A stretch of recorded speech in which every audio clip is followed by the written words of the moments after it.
एक बार की बात है, एक घने जंगल में अलग अलग खड़े बरगद के दो विशाल वृक्ष थे। दरअसल उनके बीच इतना कम अंतर था कि पहली नजर में देखने पर वे एक ही वृक्ष लगते थे। हजारों चिड़ियाएं उस वृक्ष पर घोंसला बनाकर रहती थी और उसी पेड़ के एक गहरे कोटर में एक काला भयंकर सांप भी रहता था। जब भी चिड़ियाएं भोजन की खोज में निकलती, वह सांप कोटर से निकलता और पेड़ पर चढ़कर उनके बच्चों को खा जाता। यह उसका रोजमर्रा का काम हो गया था। मासूम चिड़िया के बच्चे उस सांप का प्रतिरोध भला कैसे करते।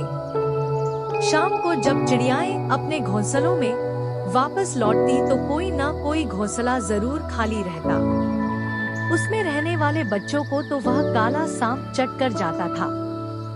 चिड़ियाएं बेचारी उस सांप से चाहकर भी छुटकारा नहीं पा सकती थी। एक दिन सरोवर के किनारे बैठी कुछ चिड़ियाएं अपनी इस असहाय दशा पर आंसू बहा रही थी। इतने में ही एक केकड़ा वहां आ निकला और उनसे रोने का कारण पूछा।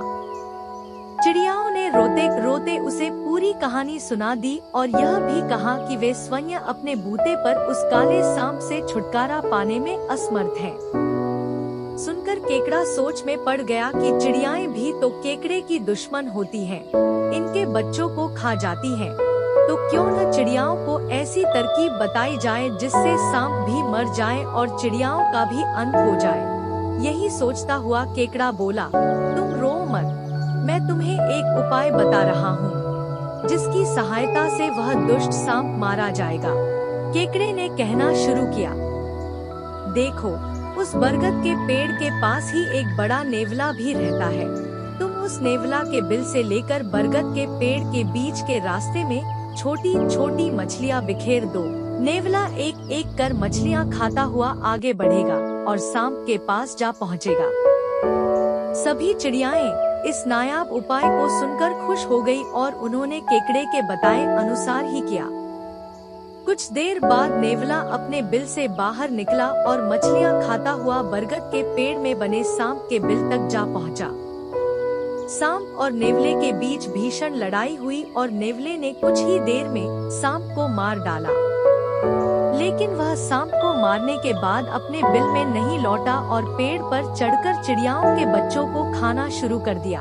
अब तो वह रोज ही चिड़ियाओं के बच्चों को अपना निवाला बनाने लगा। खाते खाते वह बहुत मोटा और आलसी हो गया और एक दिन पेड़ की डाल पर चढ़ते समय फिसल कर नीचे जा गिरा और मर गया। इस प्रकार केकड़े ने चिड़ियाओं की समस्या तो दूर करी ही साथ ही नेवले के हाथों चिड़ियाओं से होने वाले स्वयं के प्रति संभावित खतरे को भी टाल दिया। शिक्षा शत्रु की सलाह पर अमल करना घातक होता है।